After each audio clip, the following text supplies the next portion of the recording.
Good day, everyone, and welcome to another segment on the bench. Today I'm going to bring you a real favorite streamer of mine. This is for all you streamer junkies. Those of you that like streamer fishing as much as I do, really appreciate a good streamer. This is one I call my Orange Crush. There's so many good streamers out there we see all over. Well, this one's going to take some time, so if you're into the streamer fishing and tying, hope I can show you a few things, maybe some techniques or some materials that'll catch your interest. But these are great patterns. So let's get the materials we need to tie the fly. I'm going to be using some 3/0 flat black thread. This is a nano silk from Semperfli. Going to be using some 3/0 flat red for the head on it. After we're done, the tail, we're going to be using a size 6 Tiemco 800S hook for my trailer. On the front, I'm going to be using a Gamakatsu 1/0 SP11. These are saltwater perfect bend. I'm going to cut the hook off. We'll be putting that together with some Senyo's wire. We'll be coming in here with the tail. We're going to be using this barred rabbit. This is a nice magnum strip here, nice and wide. Bright colors here. I'll give you the color in a minute. It is I'll let you just see it here. It's a tiger barred magnum rabbit strip, orange black over fluorescent yellow chartreuse. There's a ton of different colors of these. Work really well. I've got this in my hand. I'll show it to you right now. It's the Silly Legs Fire Tip Sand and Orange. We're putting them on the side. We're going to be coming in here with the using some fish skull bait, fish heads on this, gold, and they're size mediums. And we'll be using some UV polar chenille. Well, actually on the back too, I forgot to mention, we are going to be using some cross-cut rabbit strips for the underbelly on that as fluorescent orange.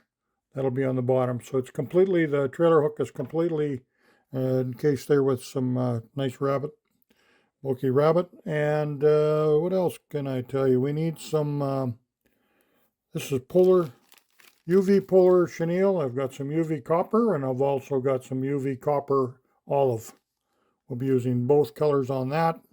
I've got some really nice orange flash here on the tailing material.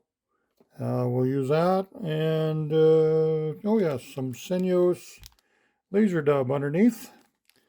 And also some red flash. This is just a nice soft poly bear or whatever it is for that.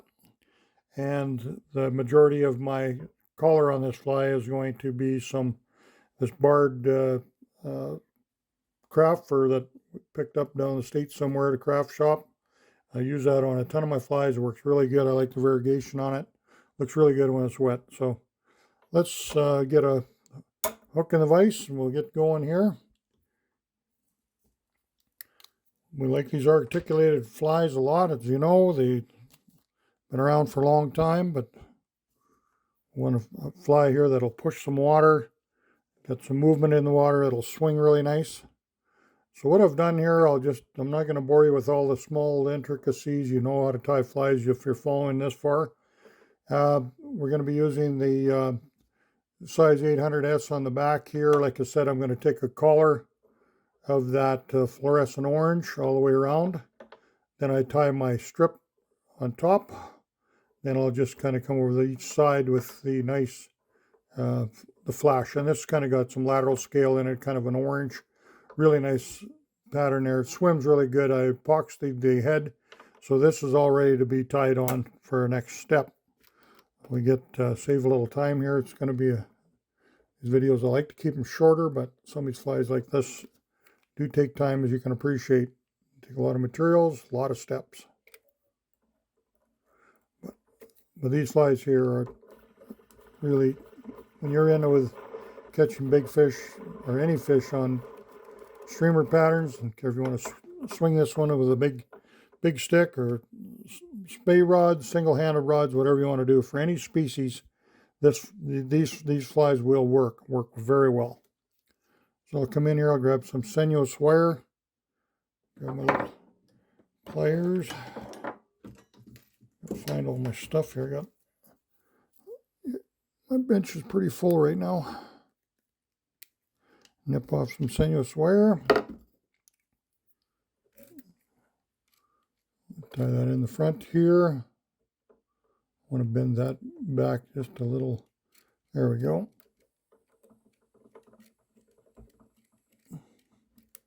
Come right to the very end. I'm going to cover up that shank. Use a lot of the shank on this fly. Then I'll bring in my trailer hook. I'm going to ride straight up. So we'll just get started here. Semperfli Nano Silk's a little bit slippery. So I want to make sure I got it tied down really well. I can pull that a little bit tighter. I'm going to nip that off about right there with my big pliers when this job is finished, when I'm done tying. So the sinuous wire is going to give this some really nice movement. Tie it all the way down here. You can cement this if you want. It's not really necessary. I'm going to fold it over again. Tie it back over itself so it's not going anywhere now. Grab my nippers. Where did I put them? I just had them, didn't I? There they are. Nip that off. Come to the end. Now I'm going to come in here with my olive and copper polar chenille. Big long chenille here, very, very bright. Now, I tie a lot of my flies, like my Enticer series, for example, or I put all the flash underneath. I don't want the flash to overtake the pattern, but I'm using soft breathable materials too. So when the collar starts breathing in the water, when it pulsates, this flash will be seen a lot more than when it's under pressure. So that's really the whole premise of my Enticer series was the hide the flash underneath, get that little, there's a lot of sparkle in there under it. We kind of hide it, but when the fly is breathing in the water, then this will shine through underneath. They'll see it. It's like a little stoplight turning on and off, like a little beacon down there, if you will. So I just tie this to give it a little bit of my body there. Of course, this is very light and breathable material. Got some UV in there. Great stuff.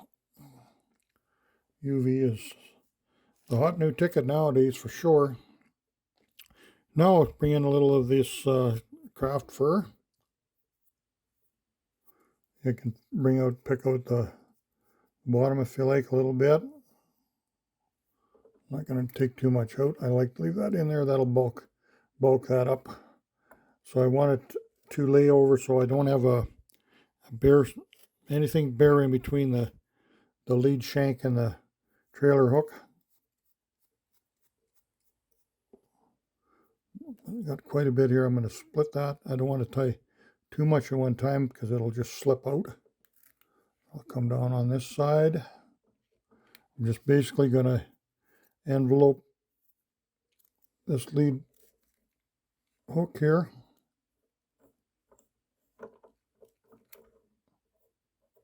We're just a little bit shy there, so let me grab another little pinch.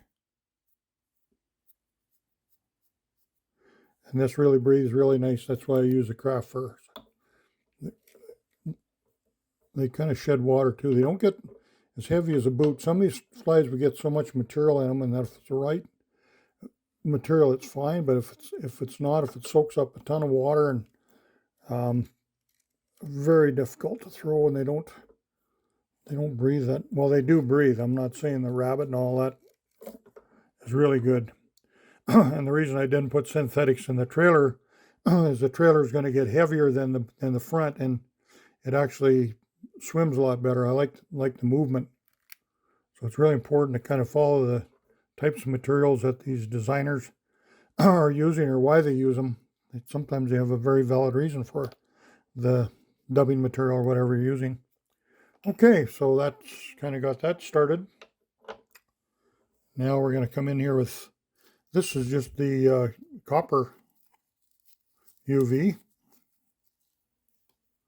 This one they'll see a little bit more than the other one, of course. Let me come in here and fold that back a little bit.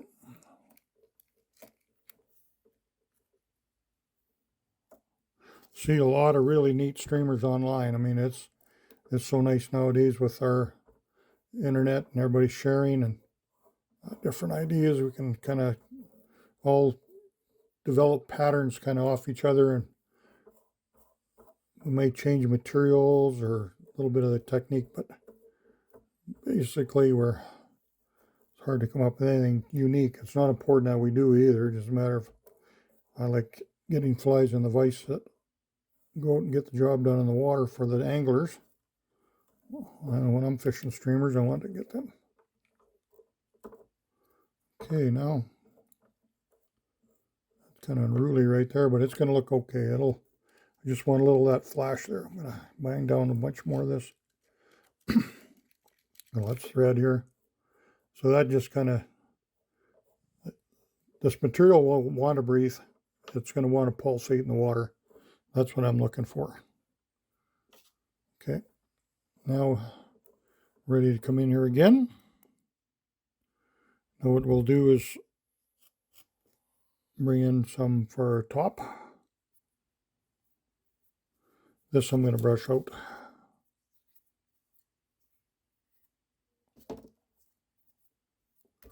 Get the other hand here. Brush that under fur out.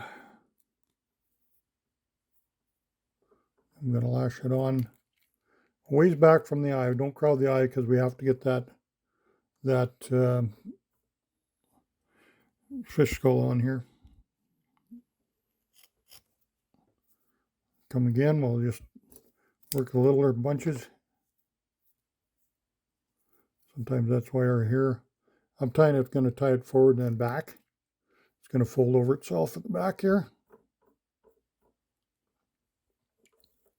So I got quite a bit of space for my head, and I want this on the top, basically the top half.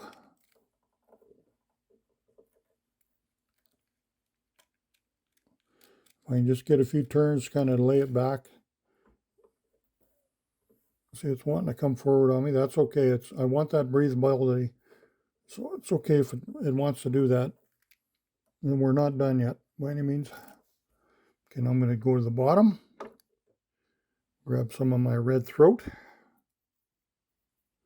Kind of a poly bear, I believe. There's poly shimmer, I think it is what it's called actually. Really, really soft. Any kind of wool or whatever will be fine. Just come in there with, put a little of that on the bottom.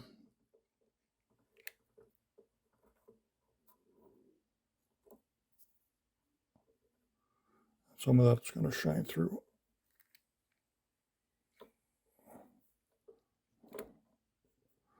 It's okay right there. Now, Sinuous Laser Dub. This is really nice dubbing material. Going to kind of get our fibers all laid out, kind of line them out. It's got some UV in it. It's going to fold it over itself. Then I can apply it right on the bottom here. Pull it back. It's got quite a bit of a, looks like quite a bit right now, but that bulk's good. You'll see that throat underneath there when it's all wet.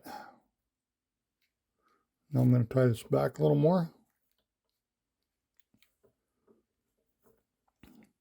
Coming together. Grab a couple of these silly legs on each side. These are sand and orange. Of course, you can do this in many different colors.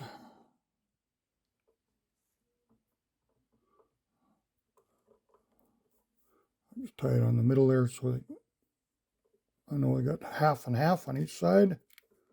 They should be coming. This one's over the top here. I got to get it moved to the side.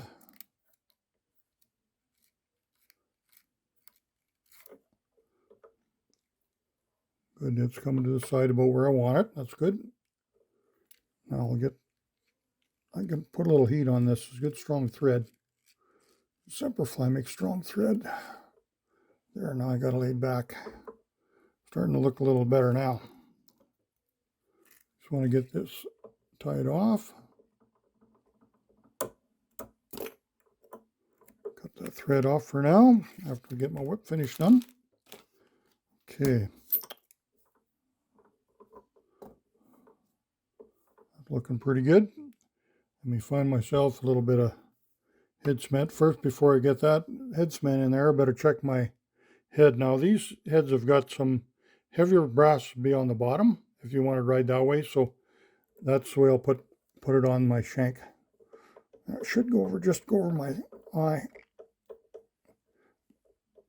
Now I've crowded it a little bit much. It will go on.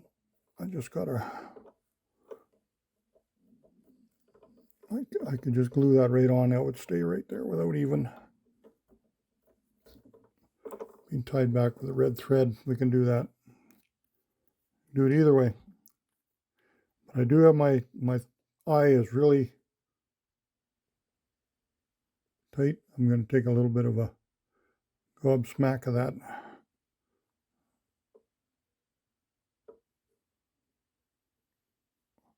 Can run right in there. My Gorilla Glue.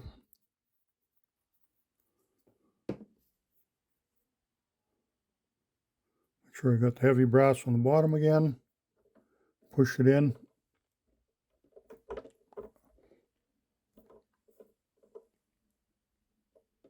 That is tight. No doubt about it. Then I just brush this all back. See the red's coming through there now. When it gets wet, it even looks better. We'll put on I'll use some epoxy. Put on my eyes on the side. And I'll just put a coat of UV resin on that. There it is, my little orange crush. It's a great pattern. I hope you guys can get this one on the vise, get this one tied up, get it to the water. I'd like to hear back from you, see how you do with it. It's a nice pattern. I know you'll do very well with it. So thanks for your patience, and catch you again real soon.